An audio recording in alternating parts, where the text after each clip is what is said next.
We have to make an impact to make the government listen. And whilst we are really, really sorry that that will impact on some patients, we also want to say to patients, we're doing this for you because every single day patients are being affected by the lack of nursing staff that there are currently in our wards, departments and communities. It's the confirmation that nurses are to strike for 2 days next month in a dispute over pay and patient safety. Patricia Marquis is Director for England at the Royal College of Nursing and joins me now. Good morning, Patricia. Good morning. Which services won't be able to operate while nurses are on strike?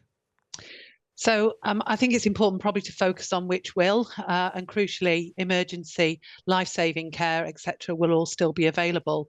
Nurses are not going to walk off wards where there's patients and leave them without enough staff to keep them cared for safely. But things like planned surgery and outpatient clinics, we would expect to be disrupted. We have to make an impact to make the government listen.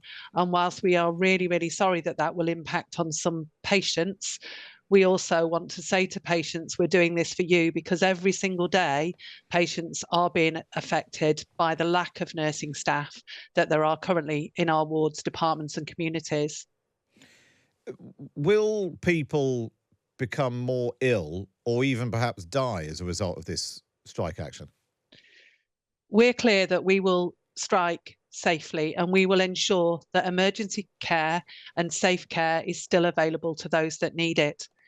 What we do know is that patients are now receiving unsafe care and dying as a result of the lack of nursing staff and other healthcare workers across the system. People are waiting for hours and hours for ambulances, for over a year for surgery.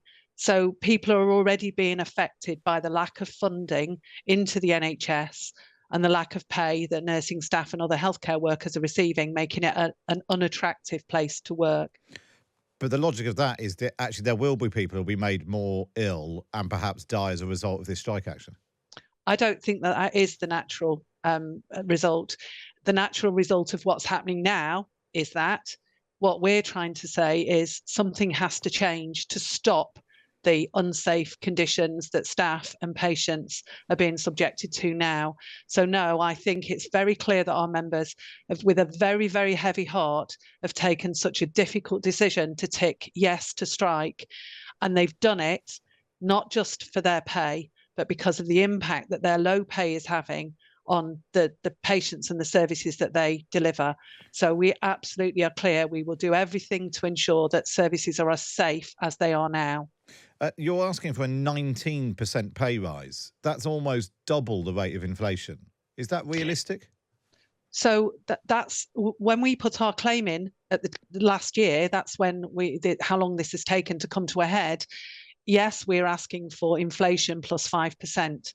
Of course, inflation has continued to rise at a really significant pace over recent months, not as a result of what nurses are doing, but as a result of other factors.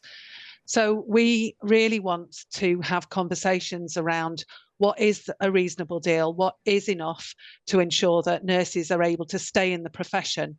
But to do that, we need to be able to talk to the government. And until they come back to the table, quoting figures isn't really that helpful because without any conversations, nothing is on the table and nothing is off the table. So just be clear. So what is the percentage you're looking for? So it is RPI plus 5%. That is what we asked for last year when we put in the claim for 2022. But as I say, the rate of inflation is increasing, and what we're seeking to do is bring nursing pay back to the same level, the same value it was at 10 years ago. This is the problem, that nursing pay is falling further and further behind all of the time. And this is what's making the profession unattractive, and people do not want to work and stay in a profession where you don't earn enough for what you're expected to do. If you look at across the board, you've got teachers want 12%, Royal Mail wants 11%, rail unions want 11%, civil servants 10%. If the government gave everyone in the public sector a pay rise in line with inflation, not even the 5% extra you're talking about, that's £18 billion more. You'd have to raise corporation tax by 6% to raise that amount. You'd have to put up probably income tax for that. That would end up hitting your members as well, wouldn't it? So There is a trade-off here. Where do you think that £18 billion should come from?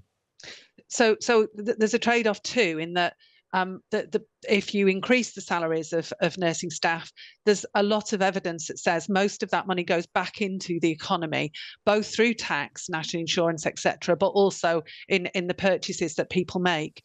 So there's the economics of it do stack up to pay people properly. But we're not trying to compete with other workers. What we're saying is that services are not safe. There aren't enough nursing staff and healthcare workers to deliver what the public need. And the government has got to make some really difficult choices. We accept that. But the cost of living crisis is not the nurses' fault.